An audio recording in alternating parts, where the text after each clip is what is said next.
saya tambah bertekad untuk tidak mengecewakan kepercayaan yang diberikan kepada saya. Bismillahirrahmanirrahim. Assalamualaikum warahmatullahi wabarakatuh.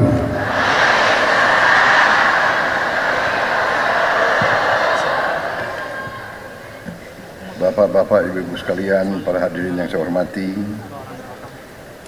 sebagai insan yang bertakwa, marilah kita tidak henti-hentinya memanjatkan puji syukur kehadirat Allah Subhanahu wa taala. Hanya kepadanya lah kita berdoa dan hanya kepadanya lah kita meminta pertolongan. Kita masih diberi kesehatan, bisa hadir bertatap muka menghadiri acara yang mulia ini, yaitu hari kelahiran Nahdlatul Ulama yang 102.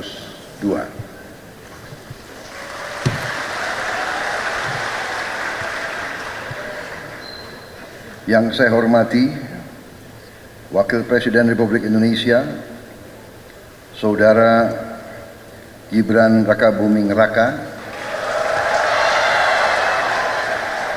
yang saya hormati Wakil Presiden Republik Indonesia ke-13, Bapak Profesor Dr. Kiai Haji Ma'ruf Amin, yang saya hormati.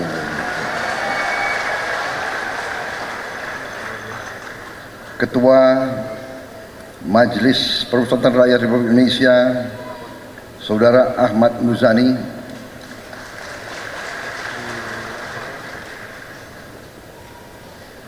Rois Am PBNU yang saya hormati, Bapak Kiai Haji Miftahul Akhyar,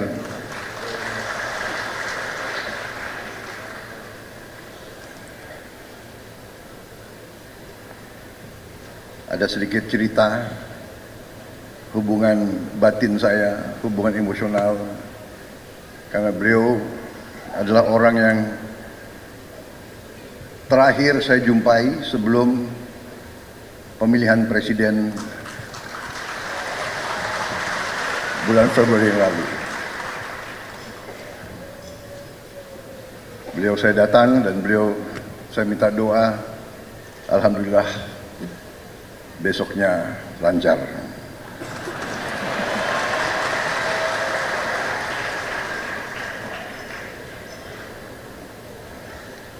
Ketua Umum PBNU yang saya hormati, Bapak Kiai Haji Yahya Khalil Stakuf yang saya hormati.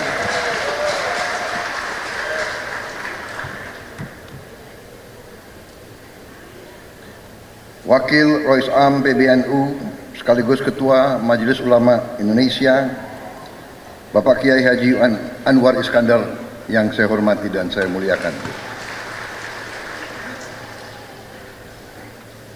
Khatib Am PBNU Kiai Haji Ahmad Said Asrori yang saya hormati.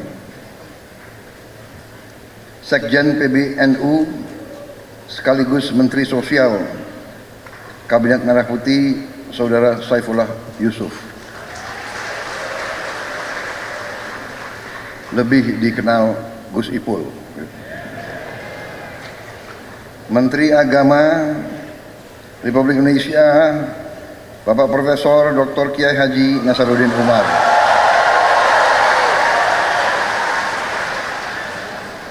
Para menteri koordinator, para menteri, para kepala badan, kepala BIN, Panglima TNI, Kapolri, serta seluruh anggota Kabinet Merah Putih yang hadir.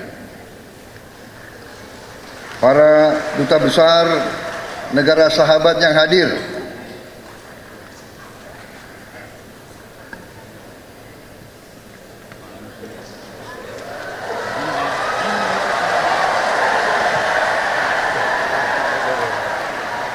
dari Uni Eropa, dari Turki, dari Ukraina, dari Austria, dari Sudan, Tunisia, Maroko, Persatuan Emirat Arab, Oman, Qatar, Pakistan, Malaysia, Filipina, Thailand, Amerika, dan Palestina.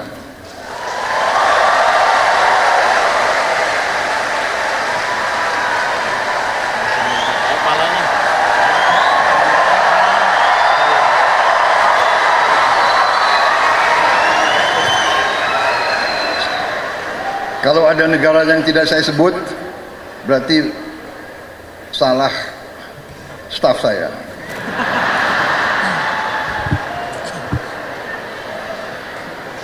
Minta maaf.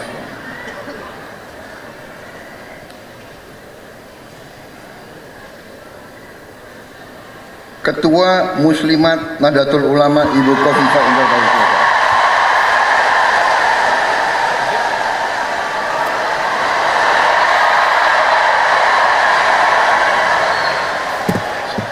Di mana ya berdiri mereka?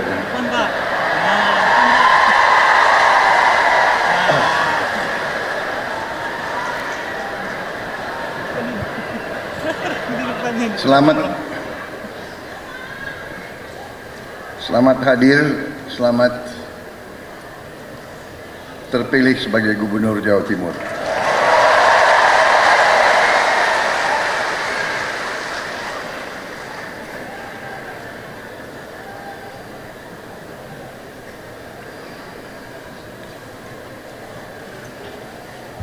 Perwakilan tokoh agama yang hadir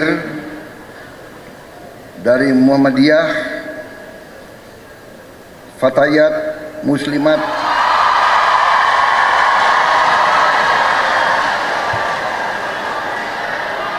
memang generasi muda harus semangat.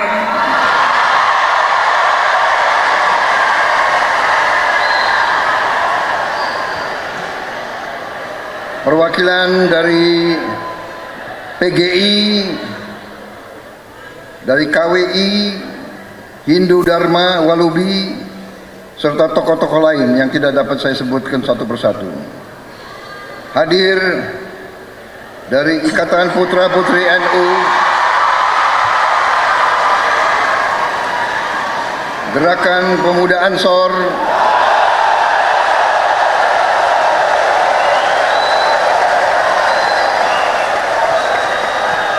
Fatayat dan Muslimat sudah saya sebut 2 kali.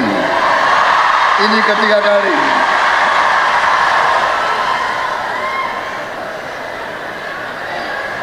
Saudara-saudara sekalian, bapak-bapak, ibu-ibu sekalian, saya ingin mengucapkan terima kasih atas kehormatan yang besar diberikan kepada saya untuk bisa hadir di tengah-tengah saudara-saudara dalam peringatan hari lahir NU yang ke-102.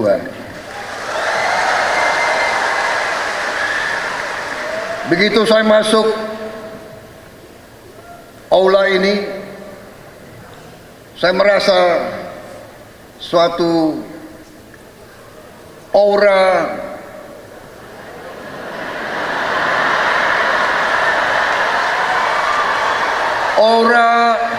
kesejukan,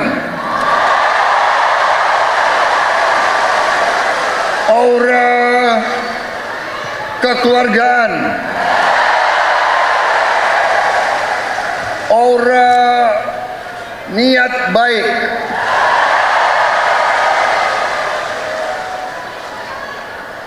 aura suasana batin yang penuh perdamaian.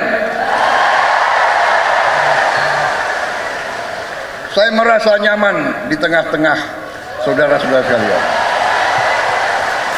Saya merasa nyaman dan aman. Sepertinya saya kalau masuk ke sini saya dapat energi baru.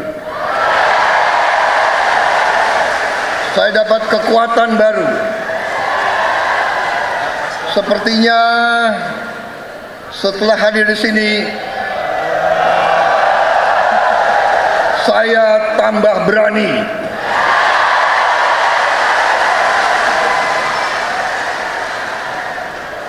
Dan saya tambah bertekad untuk tidak mengecewakan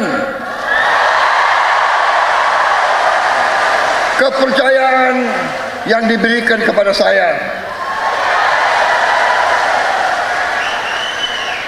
dan saudara Raka Gibran Raka Buming Raka dan semua anggota koalisi kami.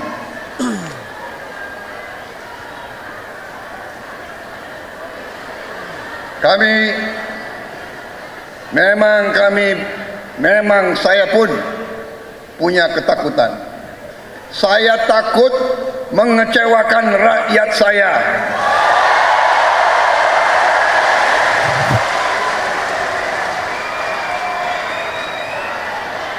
Saudara-saudara, saya kira tokoh-tokoh ulama yang ada mengerti, mengenal saya, bahwa saya memang sudah lama saya dekat dengan kalangan ulama.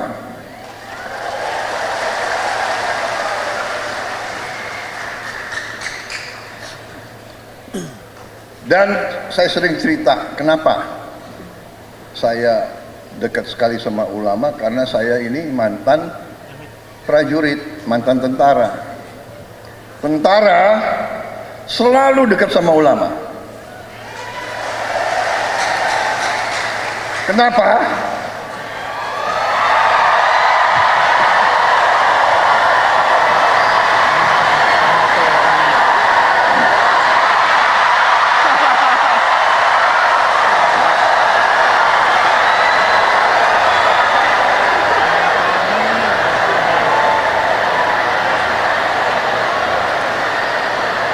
Kenapa? Karena seorang prajurit itu dari sejak muda dia harus berangkat tugas menghadapi bahaya, menghadapi maut. Dan biasanya orang kalau menghadapi maut ya cari kiai.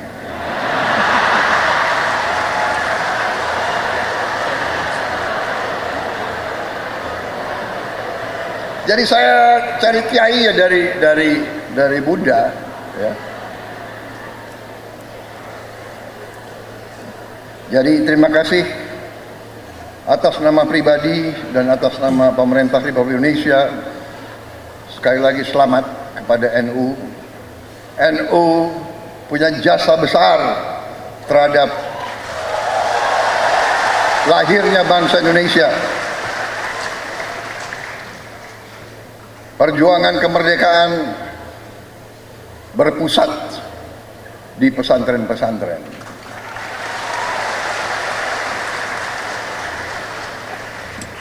Saudara-saudara sekalian, Nahdlatul Ulama di saat-saat krisis, Nahdlatul Ulama tampil selalu dan mengambil sikap untuk menyelamatkan negara dan bangsa Republik Indonesia.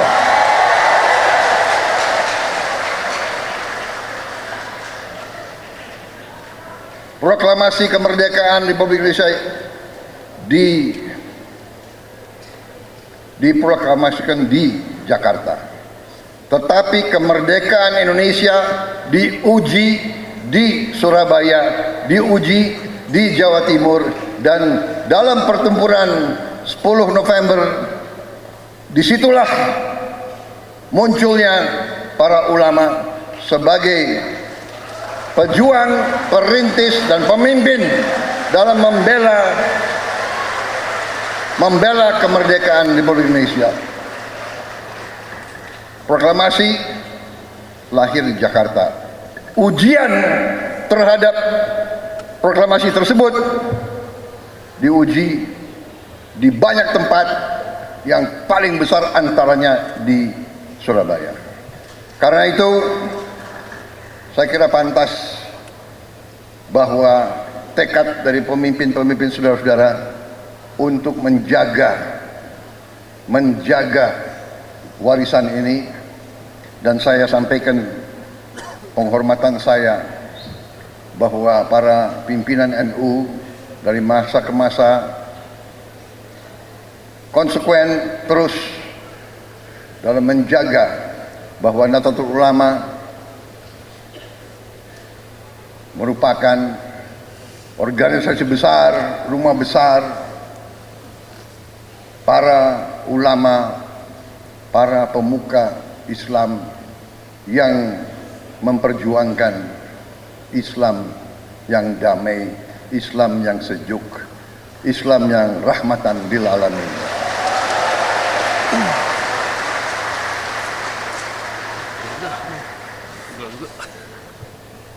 Dari sejak dulu saya kenal Gus Ipul lama sekali. Beliau waktu itu Ansor ya.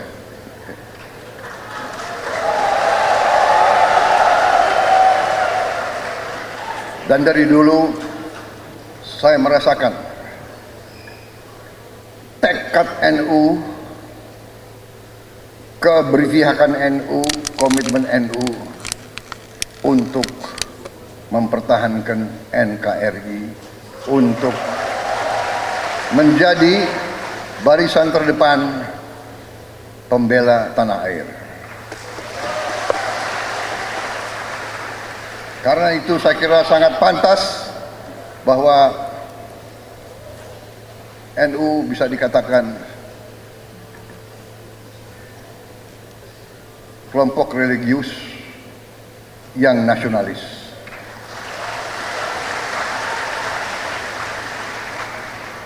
Kalau kami kelompok nasionalis yang religius.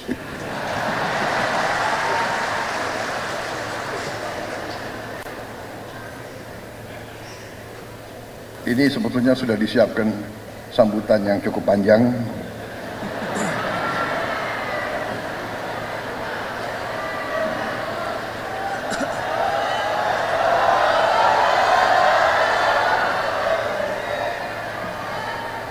Bagaimana kalau saya singkat-singkat aja ya? Kalian kan sudah bosan sambutan nih. Betul.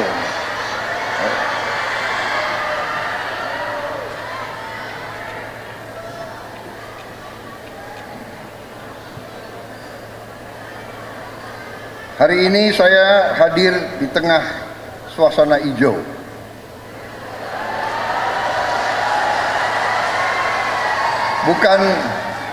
Bukan karpet merah yang saya injak, tapi karpet hijau.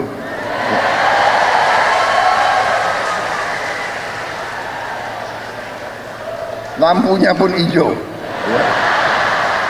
Untung saya pakai batik, ada hijaunya juga.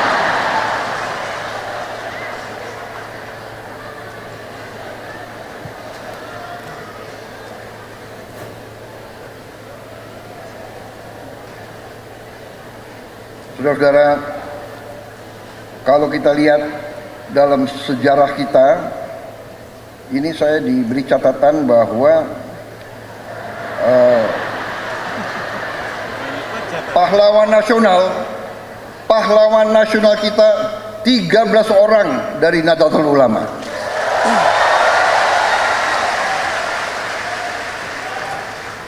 Insya Allah akan tambah tahun ini. Kita perjuangkan, mudah-mudahan bisa diterima.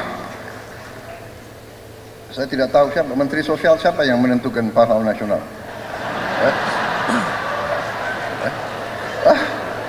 Bukan Menteri Sosial. Tapi kalau saudara nggak ajukan ya saya nggak bisa.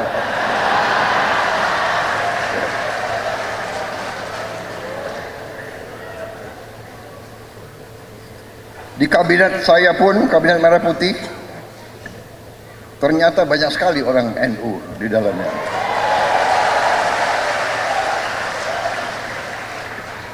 Menteri Agama, Menteri Sosial, Menteri Pemberdayaan Perempuan dan Perlindungan Anak, Menteri Agraria dan Kepala Badan Pertanahan Nasional, itu menterinya, wakil menterinya banyak lagi.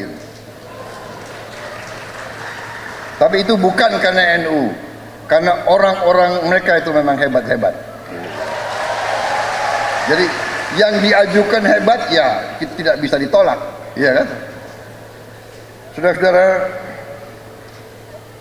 saya kira intinya ingin saya sampaikan terima kasih atas dukungan saudara-saudara selama ini. Dukungan untuk pemerintah Republik Indonesia.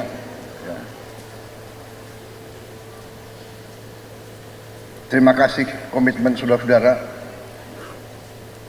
Kita semua berkepentingan. Kita semua punya keinginan, kita semua bertekad ingin Republik Indonesia itu menjadi negara yang berhasil. Karena dalam dunia ini ada negara yang berhasil, ada negara yang begitu-begitu saja, dan ada negara yang gagal. Negara yang berhasil memang itu adalah sesuatu yang tidak bisa kita anggap bagaikan suatu yang jatuh dari langit. Negara yang berhasil harus kita bekerja keras, berikhtiar keras, dan kunci daripada keberhasilan itu adalah persatuan dan kesatuan dan kerukunan dan kerjasama. Dan di situ saya kira Nahdlatul Ulama memegang peran yang penting dengan mewakili kelompok mayoritas agama NU bersama Muhammadiyah, Persis dan lain-lain,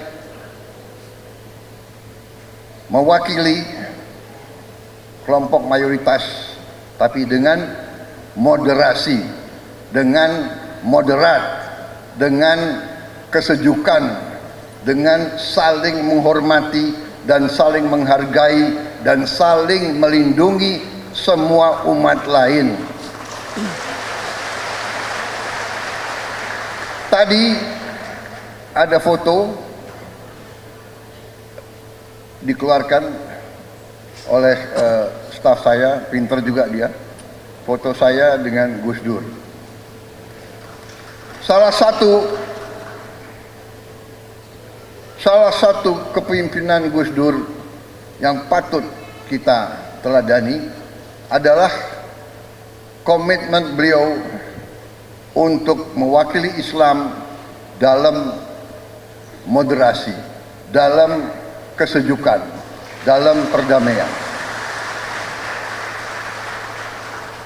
Saya kira ada satu hal yang unik bahwa di zaman Gus Dur, kalau ada kelompok minoritas yang diancam oleh kelompok-kelompok radikal, justru NU lah yang tampil menjaga tempat-tempat ibadah tersebut. Saya pun waktu saya menjadi ketua umum Gerindra, saya ingat contoh Gus Dur. Waktu ada peristiwa beberapa gereja, beberapa vihara diancam mau dibom, saya pun perintahkan Gerindra untuk menjaga gereja-gereja dan vihara-vihara tersebut. Ini artinya, saudara-saudara, kepemimpinan, keteladanan. Pemimpin harus berani memberi contoh, walaupun mungkin tidak populer.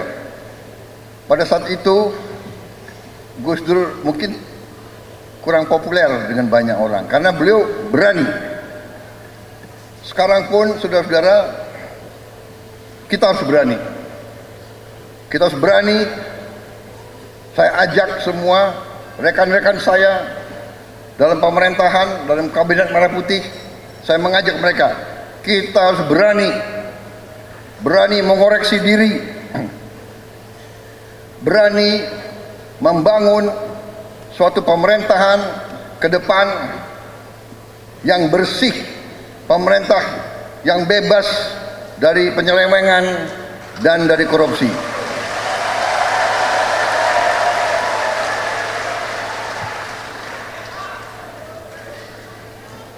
Itu tekad kami. Kami akan terus, dan kami mengerti, kami tahu ada perlawanan-perlawanan, tapi kami yakin apa yang kami perjuangkan adalah untuk bangsa dan rakyat Indonesia.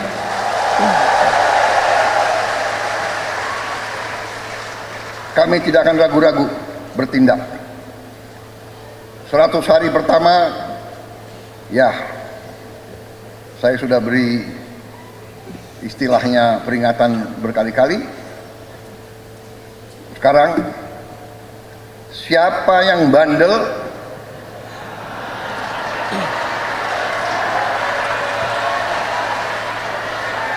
siapa yang gablek, siapa yang tidak mau ikut dengan aliran besar ini, dengan tuntutan rakyat, pemerintah yang bersih, siapa yang tidak patuh, saya akan tindak.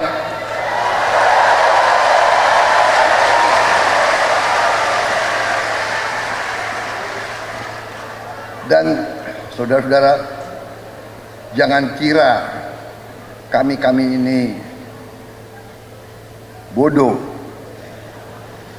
Memang ada yang mengatakan saya ini tolol, ada. Gak apa-apa. Ada yang mengatakan saya bajingan yang tolol, ya kan? Tapi saya nggak sebut namanya, kalian sudah tahu loh. Gak apa-apa. Tapi kami paham dan kami mengerti. Jadi saudara-saudara, ya, 100 hari pertama kami akan baik.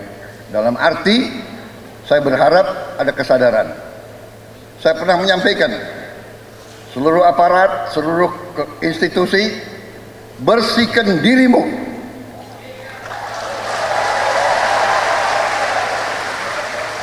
Sebelum kau dibersihkan.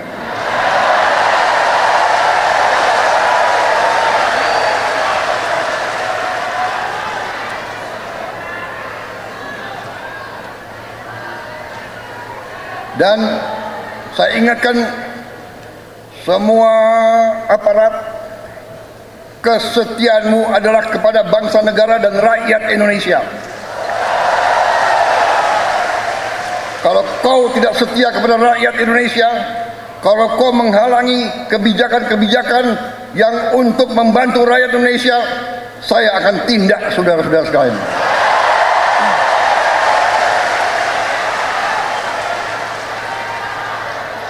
Dan saya minta menteri-menteri, pemimpin-pemimpin lembaga, tidak ragu-ragu. Saudara-saudara kita hanya bekerja untuk bangsa, negara, dan rakyat Indonesia. Terima kasih. Wassalamualaikum warahmatullahi wabarakatuh.